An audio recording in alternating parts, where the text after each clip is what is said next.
Everyone thought the Navy ship was doomed until an old soldier showed up with nothing but a simple trick. The early morning fog clung to the harbor like a shroud, softening the jagged outlines of the colossal vessels docked along the concrete piers. The USS Arleigh Burke, a modern marvel of naval engineering, lay silent yet tense under the muted gray sky.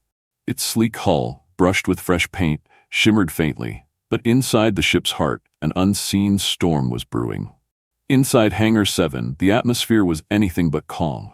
The hum of machinery, clipped commands exchanged between technicians, and the faint clinking of tools filled the cavernous space. 5 of the Navy's most skilled engineers clustered around the massive LM-2500 gas turbine engine, their brows furrowed with frustration. "I don't get it," muttered Chief Engineer Watkins, his voice laced with exhaustion. "We've run diagnostics a dozen times. Every sensor, every valve, every circuit. The data doesn't lie, but the problem's still there." Around him, younger engineers nodded in agreement, their faces etched with stress and doubt. The critical mission was less than 72 hours away, and failure was not an option. As the team pondered their next move, the heavy steel doors at the hangar's entrance creaked open. A figure stepped inside, his boots echoing softly against the concrete floor. Brandon Clark carried no badges or medals. His coveralls, once blue, were now a faded canvas of grease and sweat stains. His eyes, however, gleamed with a quiet confidence forged from decades of battles not just at sea, but within himself. Whispers rippled through the group. "Is that him?" one whispered. "Didn't think he'd come back." Chief Watkins straightened, masking his surprise with a tight-lipped nod. "Mr. Clark," he said formally, though his tone hinted at skepticism, "we've been struggling with this engine failure for days. What makes you think you can help where 5 of us have failed?" Brandon gave a slight smile, the lines around his eyes deepening. "Experience," he replied simply. Without ceremony, he set down his worn toolbox and withdrew a small brass rod, an old machinist's stethoscope. He placed one end against the engine's housing and pressed the other to his ear, closing his eyes as the world around him faded into a hum of vibrations and whispered mechanical secrets. The engineers watched, some with curiosity, others with thinly veiled doubt. Minutes slipped by. The stale air seemed to thicken with anticipation. Then Brandon spoke. "It's not the filters or valves causing this. The problem is a subtle misalignment, axial and radial clearances. When the engine reaches peak RPM, a harmonic vibration throws the system off balance. Your diagnostics miss it because it only appears at operating temperature." Watkins scoffed, shaking his head. "We've checked alignment multiple times under every condition." Brandon's gaze was steady. "Not under heat. The engine expands, and that's when the clearance shifts. Your sensors don't catch that." Silence. Then a slow nod from Watkins. "Run the tests again," he said. "If you're right, you just saved this mission." Brandon's fingers tightened around the brass rod as if it were a lifeline. The vast engine before him hummed a complex song, one that only a few could truly hear. His eyes remained closed, but his mind raced, sifting through decades of experience, memories of battles fought in silence beneath metal giants. Around him, the room buzzed with impatience. The engineers exchanged glances, whispers breaking the heavy quiet. "Is this really going to work?" one muttered. Another just shook his head, arms crossed. But Brandon didn't waver. He adjusted the rod slightly, focusing on subtle changes in the vibrations. A faint, irregular pulse caught his attention, a hidden signature lost in the chaos. Opening his eyes, Brandon straightened and turned to face the group. "The problem lies deeper than you think," he said. "It's the mounting base, micro-vibrations caused by thermal expansion. They create harmonic dissonance that only appears under full load after the engine heats up." Chief Watkins's eyebrows knitted together. "Thermal micro-vibrations? Are you saying our mounting specs are off?" "Exactly," Brandon replied. "Factory specs are designed for conventional engines, but this hybrid system operates differently. It requires a new perspective. Testing under real operating conditions." Skepticism flickered in the eyes of the engineers, but the urgency in Brandon's voice demanded attention. "I need full-throttle tests with temperature monitoring. If we confirm this, we can fix it." The team quickly mobilized, preparing the engine for the test. Brandon stepped back, hands resting on his toolbox, eyes never leaving the massive turbine as it roared to life once more. The engine's roar filled the hangar once again, its vibrations resonating through the concrete floor. Brandon watched intently as gauges flickered and the temperature climbed steadily. The team stood tensely, their eyes fixed on the data streaming from monitors.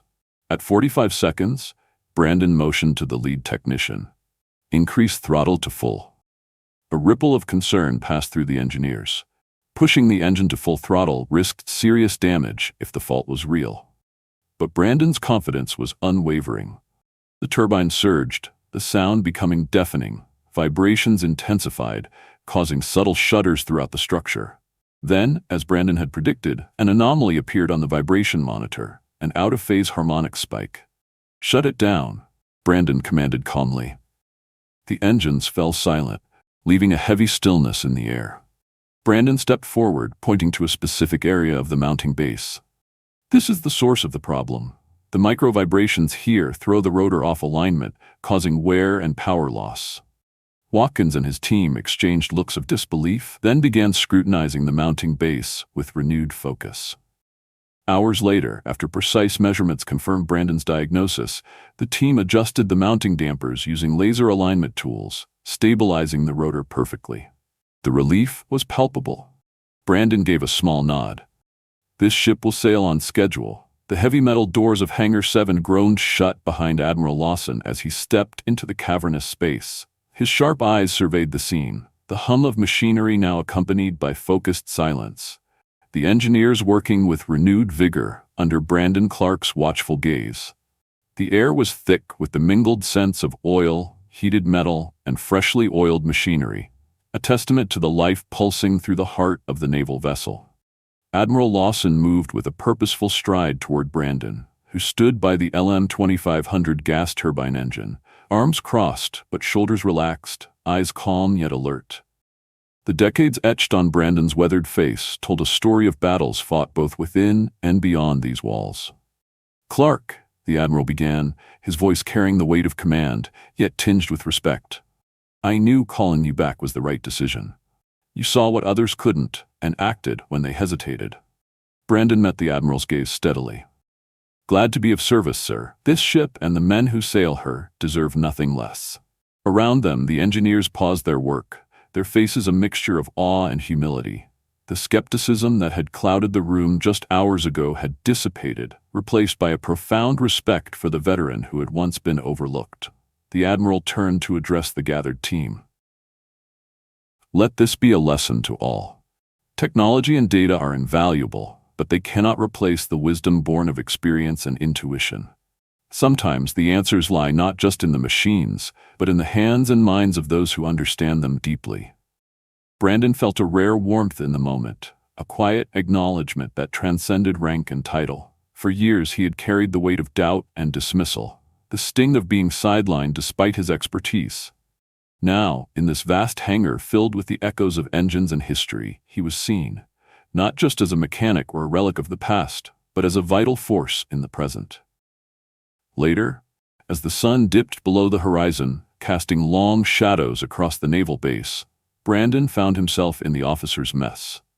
The room was alive with the low murmur of voices sharing tales of valor, hardship, and camaraderie.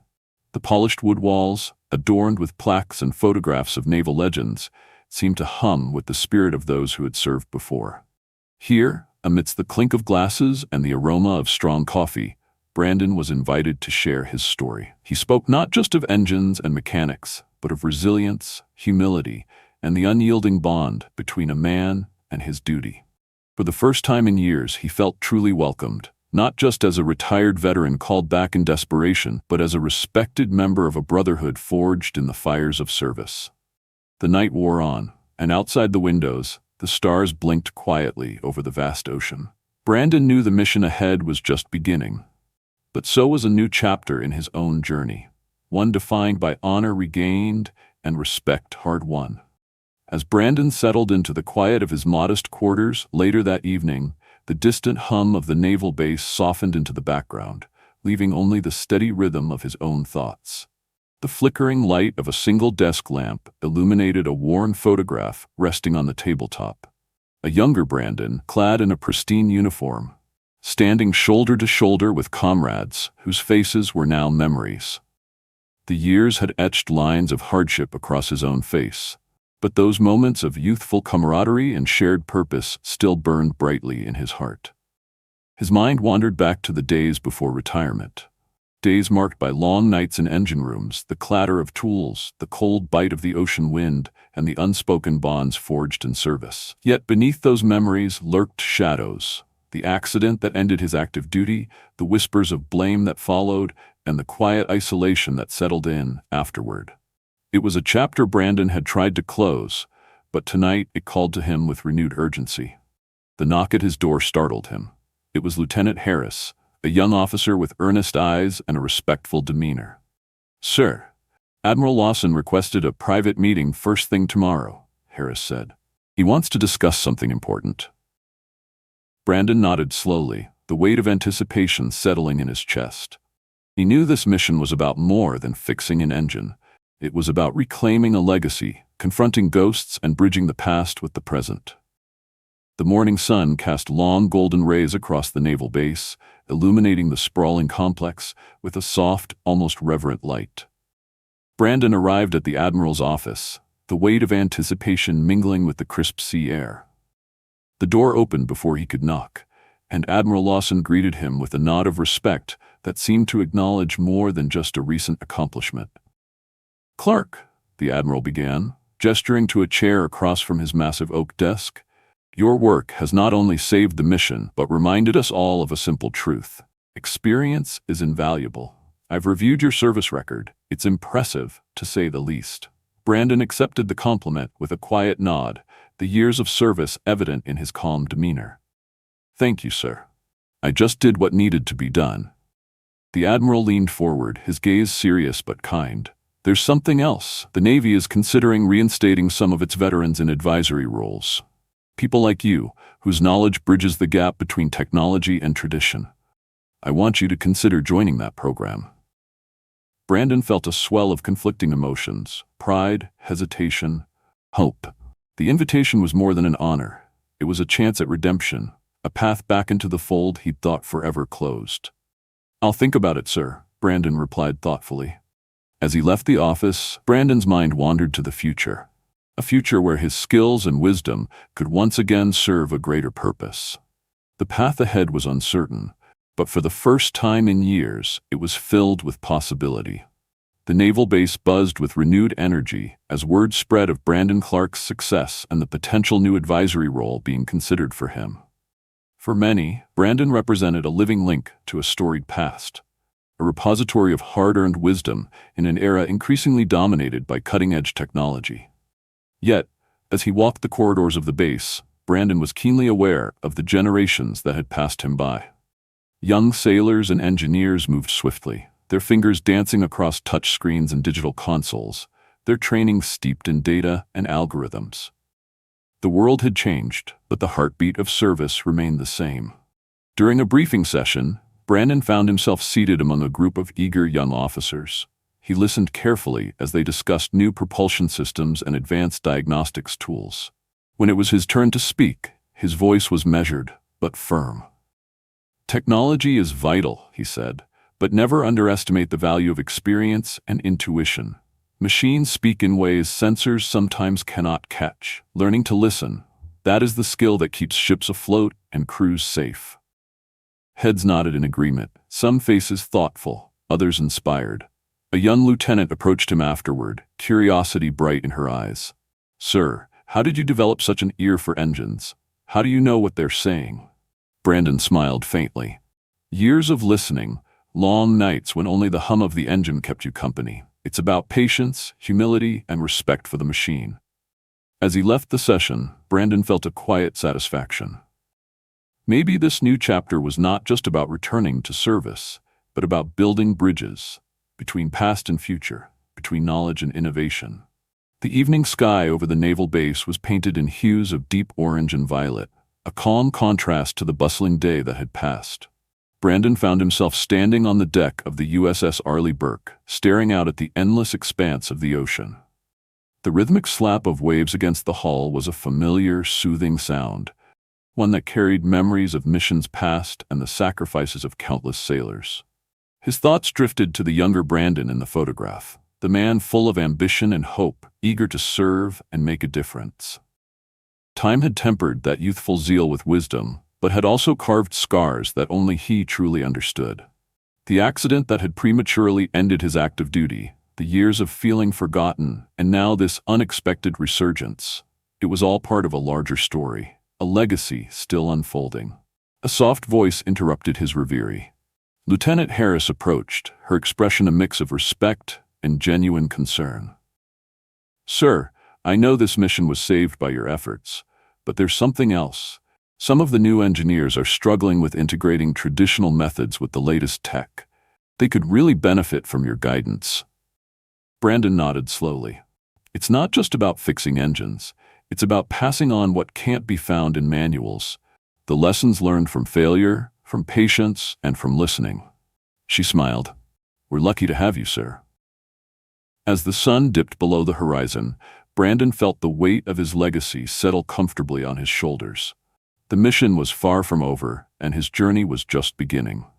The following weeks at the naval base were a whirlwind of activity and adjustment.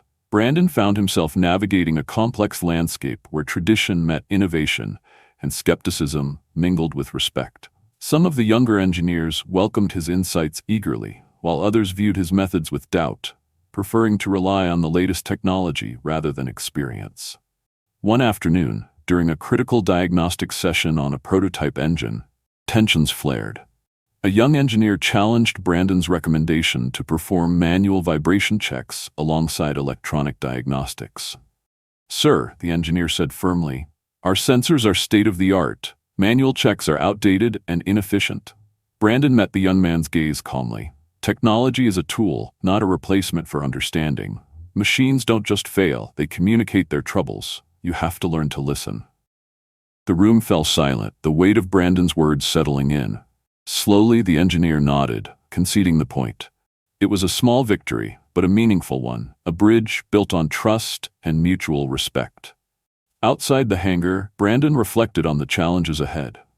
Gaining trust was a journey, much like repairing an engine, requiring patience, attention to detail, and unwavering commitment. As the days passed, Brandon's presence became a steadying force within the naval base. The once divided opinions began to meld into a shared purpose, as engineers and sailors alike found value in his blend of hands-on experience and open-mindedness towards new technologies. One afternoon, Brandon found himself working side by side with Lieutenant Harris on a particularly stubborn engine fault. The younger officer, once hesitant about his old-school methods, now sought his counsel frequently. Together, they traced the source of the issue. A minute crack in a pressure valve, invisible to the sensors but detectable through Brandon's practiced touch and acute hearing. The repair was delicate, requiring precision and calm under pressure. As the engine hummed back to life, Harris smiled. "You were right, sir. Sometimes the old ways are the best." Brandon chuckled softly. "And sometimes it's the new ones. The key is knowing when to use each." Their partnership became emblematic of the broader harmony slowly building within the base, a testament to the power of collaboration across generations. The base was alive with the hum of preparation as the scheduled mission approached. Brandon moved with purpose, his footsteps echoing through the corridors that had become a second home. The weight of responsibility pressed upon him, not just for the mechanical integrity of the ship, but for the lives of those who would soon depend on it. One evening, as the sun dipped below the horizon, Brandon was summoned to a meeting with the mission command team. The room was filled with the sharp faces of officers, their expressions a mix of anticipation and gravity. The commanding officer addressed the group. "Thanks to Brandon's efforts, the USS Arleigh Burke is ready. But more than that, his work has reinforced the spirit of this crew. It is a reminder that honor and dedication are as critical as any piece of equipment."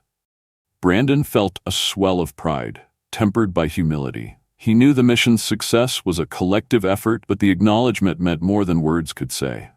Later that night, standing on the deck under a canopy of stars, Brandon allowed himself a moment of reflection. The echoes of his duty, past and present, reverberated within him. a continuous call to serve, to protect, and to persevere. The morning mist lingered over the harbor as the USS Arleigh Burke prepared to set sail.